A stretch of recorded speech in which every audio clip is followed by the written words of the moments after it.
Baik Yang Mulia,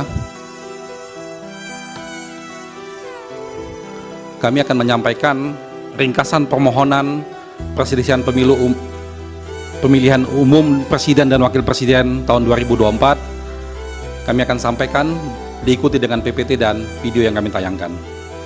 Bismillahirrahmanirrahim. Assalamualaikum warahmatullahi wabarakatuh. Salam sejahtera, selamat pagi buat kita semua.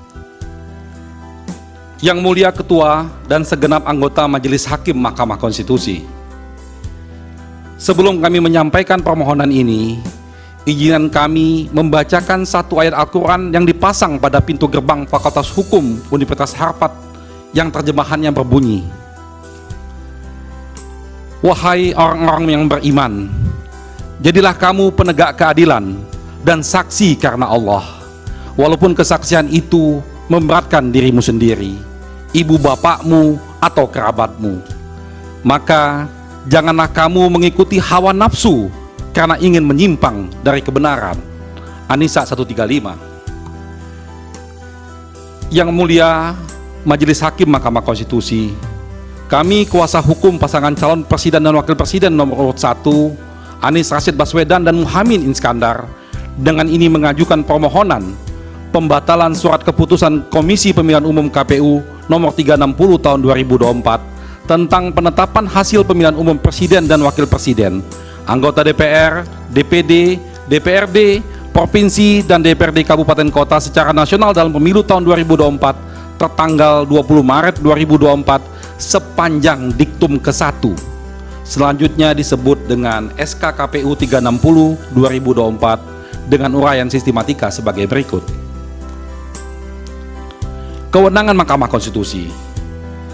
Yang Mulia Majelis Hakim Mahkamah Konstitusi, pemilu secara universal adalah sarana kontestasi dalam negara demokrasi yang terikat dengan prinsip nilai azas etika dan norma konstitusi. Pemilu bukan ajang tarung bebas yang boleh menghalalkan segala cara. Begitupun di Indonesia, pemilu secara konstitusional harus dilaksanakan dengan azas langsung, umum, bebas, dan rahasia, serta jujur dan adil, sebagaimana diatur dalam pasal 22E ayat 1 Undang-Undang Dasar Republik Indonesia tahun 45. Pelanggaran terhadap azas-azas tersebut berarti pelanggaran serius terhadap norma konstitusi. Azas bebas dimaknai bahwa pemilih menggunakan suaranya secara bebas berdasarkan hati nurani. Tidak boleh ada intervensi dan intimidasi dalam bentuk apapun. Azas rahasia berarti pilihan pemilih tidak bisa diketahui pihak lain, sehingga hasil pemilu tidak dapat diprediksi. Sementara azas jujur mensyaratkan bahwa penyelenggaraan pemilu tidak boleh ada kecurangan dan rekayasa. Sedangkan azas adil bermakna bahwa negara dengan seluruh sumber dayanya tidak boleh bertindak menguntungkan atau merugikan salah satu peserta. Proses penyelenggaraan pemilu yang taat azas dan prinsip tersebut akan menjadi indikator hitam putihnya peradaban demokrasi sebuah bangsa, termasuk kita Indonesia.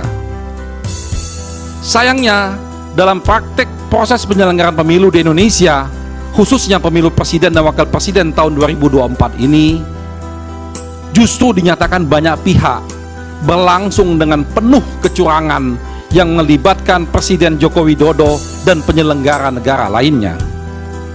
Keterlibatan Presiden Joko Widodo untuk memenangkan anak kandungnya menjadi perhatian internasional. Hal ini terlihat dari pernyataan anggota Komite HAM Center for Civil and Political Rights CCPR PBB, Bakrewali Ndiaye.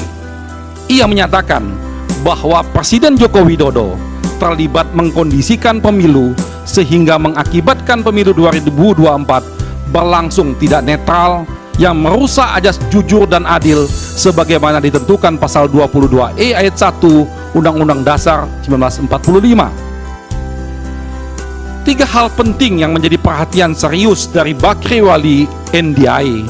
Yang pertama, adanya putusan Mahkamah Konstitusi, selanjutnya kami sebut Mahkamah, mengenai perubahan syarat usia calon presiden dan calon wakil presiden yang diubah di menit terakhir. pendaftaran capres-cawapres sehingga anak presiden yang belum berumur 40 tahun dapat ikut pencalonan. Kedua, Bakri juga mempertanyakan apa langkah yang diterapkan untuk memastikan semua pejabat-pejabat negara, termasuk presiden, tidak bisa memberi pengaruh berlebihan terhadap pemilu. Yang ketiga, Bakri juga bertanya, apakah pemerintah Indonesia sudah menggelar penyelidikan guna mengusut kecurigaan intervensi pemilu tersebut.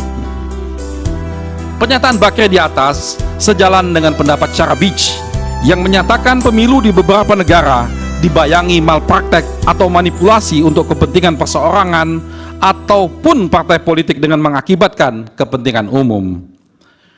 Bentuk-bentuk malpraktek dalam pemilu menurut Charabich dapat dikelompokkan dalam 3 jenis, yaitu manipulasi terhadap peraturan perundang-undangan pemilu, manipulasi pilihan pemilih yang bertujuan untuk mengarahkan atau mengubah pilihan pemilih dengan cara-cara yang manipulatif, dan ketiga, manipulasi terhadap proses pemungutan dan penghitungan suara hingga pemilu berakhir. Ketiga jenis malpraktek tersebut secara sempurna justru terjadi dalam penyelenggaraan Pilpres 2024. Malpraktek Pilpres 2024 berawal dari ambisi Presiden Joko Widodo untuk melanggengkan kekuasaannya. Ada 3 tahapan yang dijalankan oleh Presiden Joko Widodo untuk memuluskan kepentingannya. Tahap pertama, melalui wacana jabatan presiden selama 3 periode dengan berbagai instrumen. Lalu tahap pertama gagal karena ditentang oleh banyak pihak. Selanjutnya Joko Widodo melancarkan tahap kedua berupa wacana perpanjangan masa jabatan.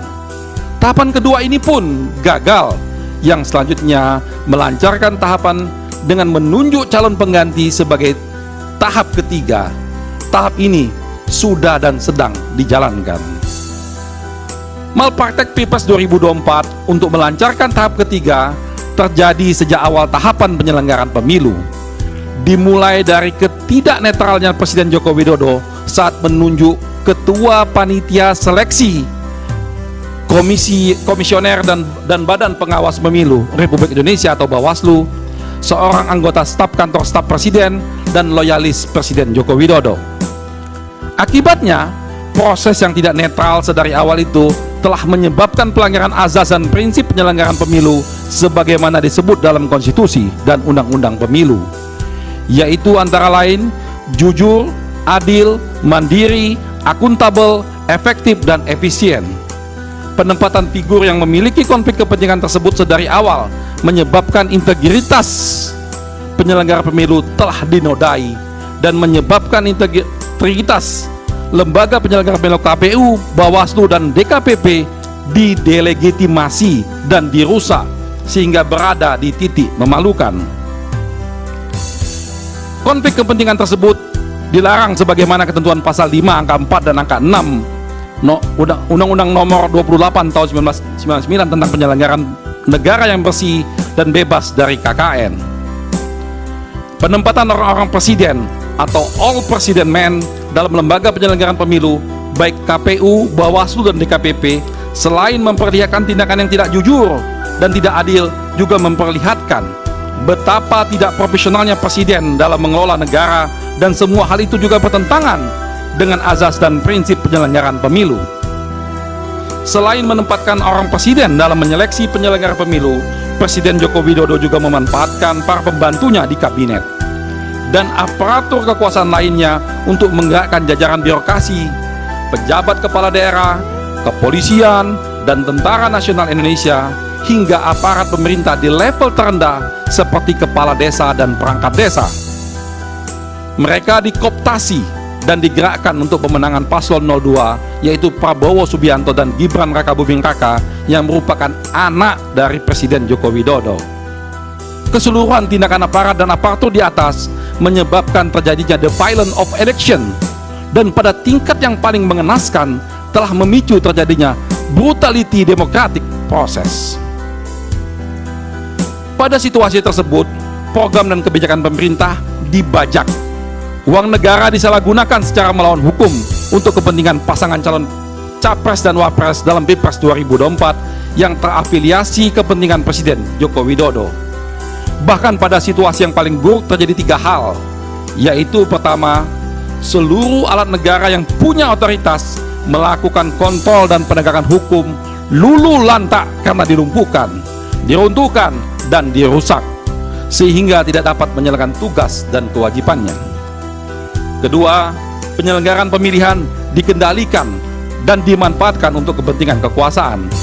Serta ketiga, partai politik sebagai instrumen penting dalam melakukan kontrol terhadap jalannya kekuasaan presiden diperangkap, dijinakkan, diancam dengan kriminalisasi kasus hukum, sehingga menjadi tidak independen, tidak akuntabel, dan tidak efisien, sehingga tidak dapat secara optimal menjalankan kewenangannya. Negara memiliki peradilan konstitusi untuk menegakkan supremasi konstitusi yang dicabik-cabik oleh perilaku curang dan menyimpang. Fungsi tersebut diperankan oleh Mahkamah Konstitusi sebagai the guardian of constitution. Hal ini didasarkan kepada pasal 24C ayat 1 Undang-Undang Dasar 45, pasal 10 ayat 1 Undang-Undang Dasar Undang-Undang nomor 24 tahun 2003, pasal 29 ayat 1 Undang-Undang nomor 48 tahun 2009, pasal 474 ayat 1 Undang-Undang Pemilu. Berdasarkan uraian di atas, Mahkamah Konstitusi berwenang memeriksa dan memutus perselisihan tentang hasil pemilihan umum. Diberikannya kewenangan bagi Mahkamah Konstitusi untuk memutus perselisihan tentang hasil pemilu bertujuan untuk menegaskan Indonesia sebagai negara hukum. Negara hukum mengandung pengertian bahwa pelaksanaan kekuasaan pemerintahan negara didasarkan pada hukum dan konstitusi serta menjunjung hak asasi manusia. Peristiwa, fakta, dan bukti-bukti pada poin 9-13 di atas hadir secara faktual, intensif, terkendali, dan terorganisir, nyaris tanpa jeda di dalam proses penyelenggaraan pemilu di 2024. Keseluruhan problema yang terjadi dalam setiap proses penyelenggaraan pemilu 2024 ini tersaji dan dihadirkan di hadapan yang mulia Majelis Hakim Konstitusi sesuai permohonan perselisihan hasil pemilihan umum yang kami ajukan. Setiap hakim konstitusi secara pribadi dan masing-masing mempunyai tanggung jawab, bukan alang-kepalang, megah dan agung yang kelak dipastikan akan direkam pada catatan dalam cetak biru jejak digital sejarah dan peradaban bangsa. Pada persidangan Mahkamah atas kasus PHPU Pilpres, publik akan menilai dan meyakini apakah Mahkamah sebagai pengawal konstitusi akan memeriksa dan memutus perkara dengan memperhatikan secara sungguh-sungguh unsur paling substantif dalam proses pemilihan umum, yaitu berupa ditegakkannya azas dan prinsip di dalam proses election dan demokrasi yang diatur dalam Undang-Undang Dasar 1945. Tidak hanya sekedar memeriksa sengketa hasil suara saja. Dalilnya sangat jelas. Hasil suara Pilpres yang dipengaruhi oleh proses penyelenggaraan Pilpres yang mengabaikan azas dan prinsip pemilu, maka dipastikan akan memproduksi hasil kecurangan. Result never betrayed its process. Kecurangan dan pelanggaran pemilu yang melibatkan penyelenggara negara dan penyelenggara pemilu sangat berpengaruh terhadap perolehan suara dan rekapitulasi penghitungan suara bagi masing-masing pasangan calon. Karena itu, Mahkamah Konstitusi memiliki kewenangan untuk memutus ex aequo et bono yang diartikan sebagai permohonan kepada hakim untuk menjatuhkan putusan yang seadil-adilnya apabila hakim mempunyai pendapat lain.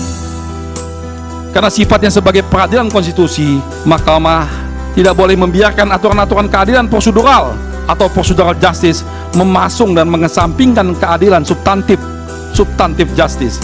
Karena fakta-fakta hukum telah nyata merupakan pelanggaran konstitusi, khususnya pasal 22E ayat 1 Undang-Undang 1945 yang mengharuskan pemilu dilakukan secara demokratis dan tidak melanggar azas-azas pemilihan umum yang bersifat langsung, umum, bebas dan rahasia, jujur dan adil. Satu prinsip hukum dan keadilan yang dianut secara universal menyatakan bahwa tidak seorang pun boleh diuntungkan oleh penyimpangan dan pelanggaran yang dilakukannya sendiri, dan tidak seorang pun boleh dirugikan oleh penyimpangan dan pelanggaran yang dilakukan oleh orang lain.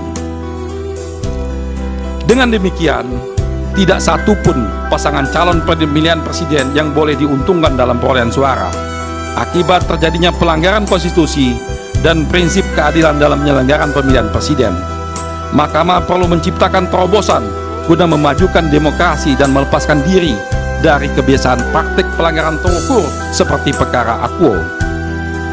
Sejak putusan Mahkamah nomor 55 PUU 17/2019 tanggal 26 Februari 2020, khususnya subparagraf 3.15.1 yang diambil alih sebagai pertimbangan hukum dalam putusan Mahkamah nomor 85 PUU 20/2022 tanggal 29 September 2022 pada subparagraf 3.19 halaman 3940, Mahkamah menegaskan berdasarkan pertimbangan hukum tersebut dengan menggunakan original intent perubahan Undang-Undang 1945, Mahkamah telah menegaskan bahwa tidak terdapat lagi perbedaan rezim pemilihan.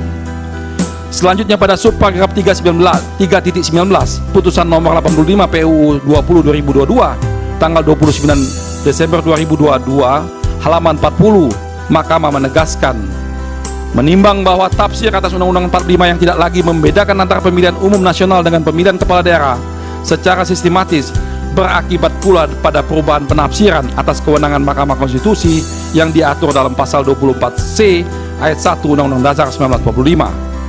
Pasal 24C Undang-Undang Dasar 1945 menyatakan bahwa Mahkamah Konstitusi berwenang mengadili pada tingkat pertama dan terakhir yang putusannya bersifat final, untuk salah satunya memutus perselisihan tentang hasil pemilihan umum. Selanjutnya makna konstitusional yang demikian diturunkan dalam berbagai undang-undang yang terkait dengan kewenangan Mahkamah Konstitusi, terutama undang-undang kekuasaan kehakiman.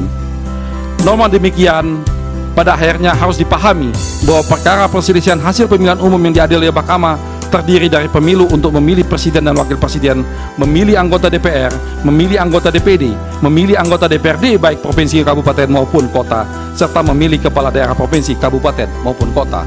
Izin dilanjutkan yang mulia.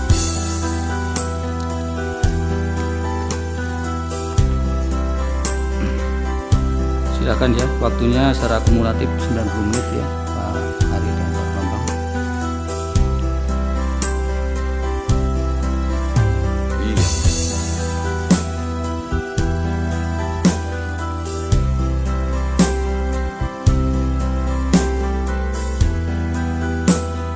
Terima kasih Majelis Hakim.